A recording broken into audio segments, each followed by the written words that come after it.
सर्व मंगल की भावना के साथ आप सभी का श्री विद्या मानव कल्याण फाउंडेशन में हार्दिक स्वागत एवं अभिनंदन। आइए गुरु वंदना से कार्यक्रम का शुभारंभ करते हैं। ओम श्री दक्षिणामूर्ति गुरुवे नमः। ओम शांतं त्रिनेत्रं विदुकांति शुभ्रं संविभ्रतं दोष्कशुभैः चतुर्भिः मुक्ताक्षमालां कलशं सुधाया श्रीज्ञानमुद्रामपि पुस्तकं च दिव्यांबरं चन्दनगन्धलेपैः समुज्ज्वलांगं मणिरत्नकैः च वीरासनस्थं च शशाङ्कचूडं श्रीदक्षिणामूर्तिगुरुं स्मरामि। होत्रागृहोत्रागृहविश्यहोत्री होमादि सर्वाकृतिभासमानं यद्ब्रह्म तद्बोधवितारणीभ्यां नमो नमः श्री गुरुपादुकाभ्याम। एक बार फिर से आप सभी का हार्दिक स्वागत एवं अभिनंदन। आज के अंक में हम लोग इच्छा के विषय में चर्चा करेंगे। दोस्तों, इच्छा क्या है? इच्छा का बहुत ही महत्वपूर्ण जो है हम लोग की ज़िंदगी में किरदार है। यूँ तो सब कुछ सृष्टि में जो है वो इच्छा के रूप में ही जो है उसका उद्भव होता है। ये चर्चा से पहले हम आपको एक सूत्र अपना रख देते हैं जो समझने का हम लोग का मेन उसमें रहेगा।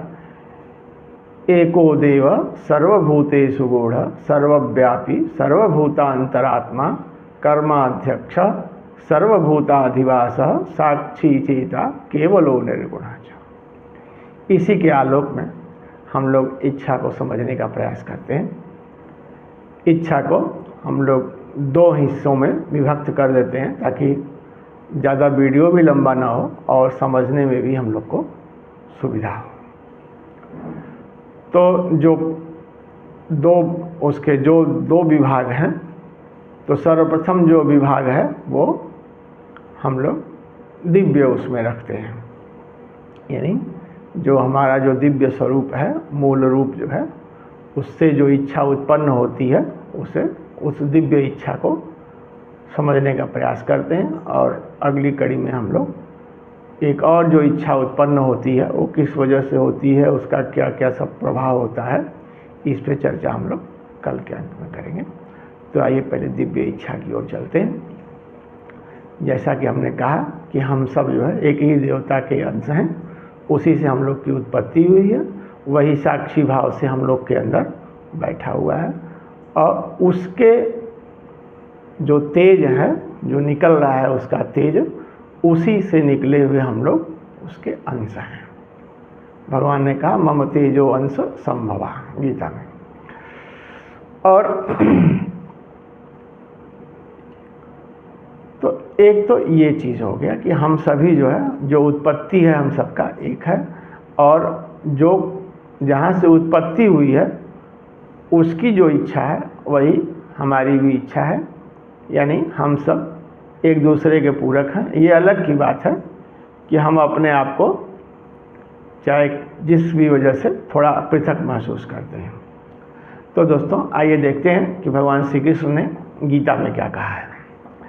निर्माण मोहाजित संग दोषा अध्यात्म नित्या विनिवृत्त कामा द्वंद्वैर्विमुक्ता सुख दुख संगै गच्छन्ति अमूढ़ा पदम अव्ययम तत्।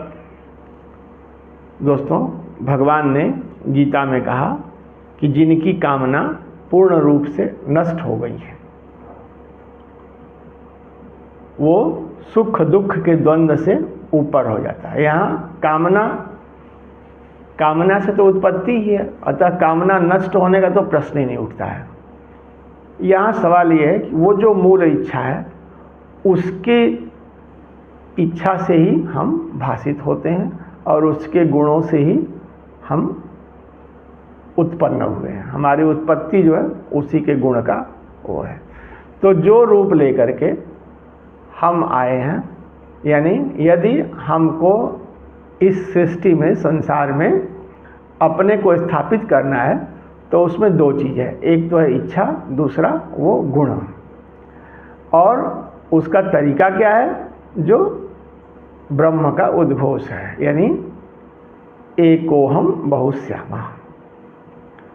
तो ब्रह्म का ये उद्घोष है, हम उससे निकले हुए गुण हैं। तो हमारा भी क्या है कि हम अपने गुणों के प्रभाव से जन जन तक उसको उससे सम्मोहित करना चाहते हैं और जन जन को उससे प्रभावित करते हुए अपने आप को उस विराट रूप तक ले जाना चाहते हैं कि हमारी जो खुशबू है वो प्रत्येक प्राणी मात्र में व्याप्त होते हुए और धीरे धीरे समस्त वहाँ तक पहुँचे जिसके कि हम अंश हैं। तो जब इस स्थिति में कल्पना करके दोस्तों हम जब इच्छा के उसमें आते हैं अपने, तो इसी स्थिति का भगवान श्री कृष्ण ने अर्जुन को उपदेश देते हुए कहा है, निर्माण मोहा जित संग दोषा अध्यात्म नित्या विनिवृत्त कामा द्वंद्वैर विमुक्ता सुख दुख संज्ञै गच्छन्ति अमूढ़ा पदमप्ययम तत्। तब हम इस पद को प्राप्त होते हैं और सारा जो द्वंद्व है वो समाप्त हो जाता है, क्योंकि जो हम है वही वो है। उसकी भी इच्छा है, एक को हम बहुश्यामा, और हम उससे निकले हुए गुण हैं। हमारी भी इच्छा है कि यहाँ से भी हम उसी चीज़ का आभास कराते हुए और जन जन तक अपना जो है अपने गुणों का प्रभाव का विस्तार करते हुए अंत में जा कर के उसमें एकाकार हो जाते हैं। ये जो है भगवत गीता का उद्घोष है। अब आइए भगवती का देखते हैं कि वो जब सृष्टि में आई हमारे आपके बीच में, यानी जो सृष्टि क्रम में जब भगवती आई तो उनका क्या रूप है और उनका क्या कहना है, आइए देखते हैं।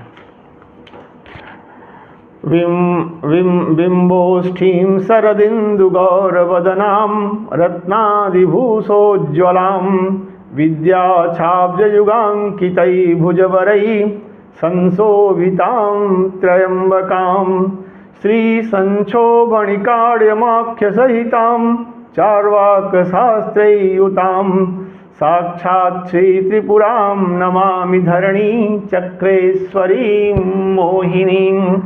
भगवती भी अपने इस दिव्य रूप के साथ सबको मोहित करने के उससे इस धरती पर अवतरित हुई। तो हमें भी उन्होंने जो साधन दिया सबको मोहित करने का, वो क्या है, अपना गुण अपने अंश से निकाल करके वो हमारे बीच में कर दिया कि लो इसका प्रसार करो और जो मेरी महिमा है उसका गुणगान करते हुए अंत में हमको प्राप्त हो। तो दोस्तों ये जो इच्छा है ये दिव्य इच्छा है, और जब आप इस दिव्य इच्छा की ओर बढ़ते हैं तो सारी चीज़ें वो अपने आप आपसे पृथक हो जाती हैं और आप अपने मूल रूप में भाषित होते हुए और सारे कर्तव्य कर्म करते हुए भी उसका दोष पाप आपको नहीं लगता है, आप उसमें स्थित रहते हैं, यानी सुख राशि। यही जो स्थिति है ये सुख राशि की है, जो हम कहते हैं ना हम सच्चिदानंद घन स्वरूप परमात्मा के अभिन्न अंग हैं। तो ये जो स्थिति है जब इसका आचरण करते हुए व्यवहार में हम अपने आप को स्थापित करते हैं दोस्तों, तब वो जो इच्छा है वो दिव्य इच्छा हमें इस परम पद को प्राप्त कराती है। आज के लिए बस इतना ही। नमस्कार।